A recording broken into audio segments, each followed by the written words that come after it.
चलिए आज समंदर की गहराइयों में छिपी एक कहानी में उतरते हैं। ये कहानी द्वारिका की है। हाँ, श्री कृष्ण की वही नगरी जिसका वर्णन हमारे ग्रंथों में मिलता है। एक ऐसी नगरी जो बस एक अमर कथा बनकर रह गई। लेकिन कभी सोचा है कोई सोने की नगरी अपनी विदाई कैसे लेती होगी? क्या वो शोर मचाती है या खामोशी से लहरों में समा जाती है? चलिए आज इस कथा के परतों को धीरे धीरे खोलते हैं। तो कहानी की शुरुआत होती है एक सुनहरे सपने से। देखिए, द्वारिका सिर्फ एक शहर नहीं था, वो तो एक दिव्य इच्छा थी जो सच हुई थी।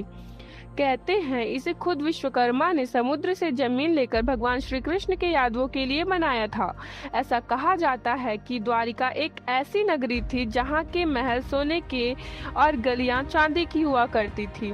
और सबसे बड़ी बात यह कि हर एक सांस में श्री कृष्ण बसते थे। जरा सोचिए क्या नजारा रहा होगा। मतलब एक ऐसा शहर था जहां दिव्यता को सचमुच छुआ जाता था।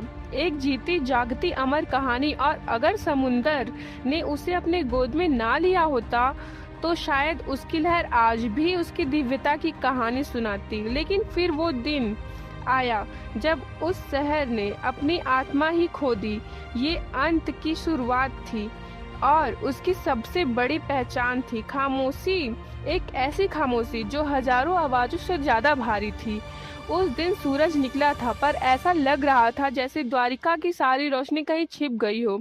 शहर में दिए तो जल रहे थे पर उनमें उजाला नहीं था। बस हर तरफ एक अजीब सा अंधेरा था। मंदिरों की घंटियां भी बजी लेकिन उनमें वो मधुर स्वर नहीं था। कोई संगीत नहीं था।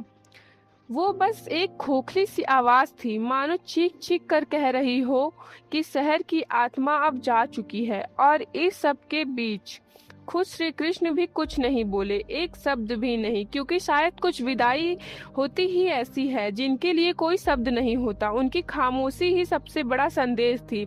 और फिर सागर ने धीरे धीरे पूरी द्वारिका को अपनी गोद में समेट लिया, बिल्कुल वैसे जैसे कोई माँ अपने बच्चे को सीने से लगा लेती है।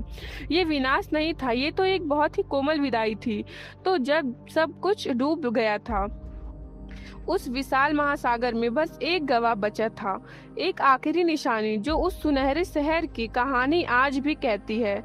जब सोने चांदी के महल की वो गलियां सब पानी में समा गई तो फिर पीछे बचा क्या था?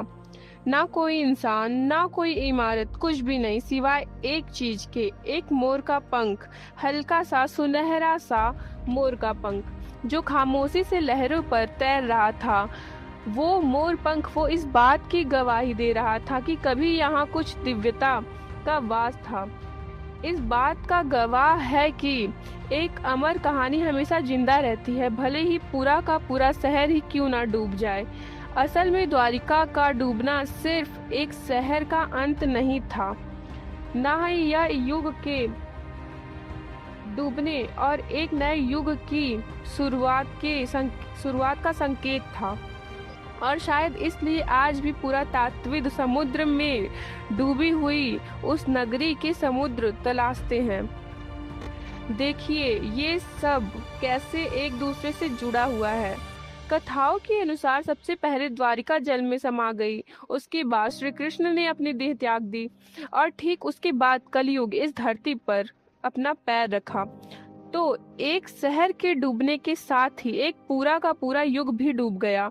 ये सिर्फ एक भौगोलिक घटना नहीं थी, ये तो समय के चक्र में एक ऐसा गहरा बदलाव था जिसकी गूंज आज भी सुनाई देती है। तो आखिर में बस एक सवाल बचता है, एक शहर डूब सकता है बिल्कुल, लेकिन क्या एक सपना, एक कहानी क्या सच में लहरों में खो सकती है? शायद नहीं।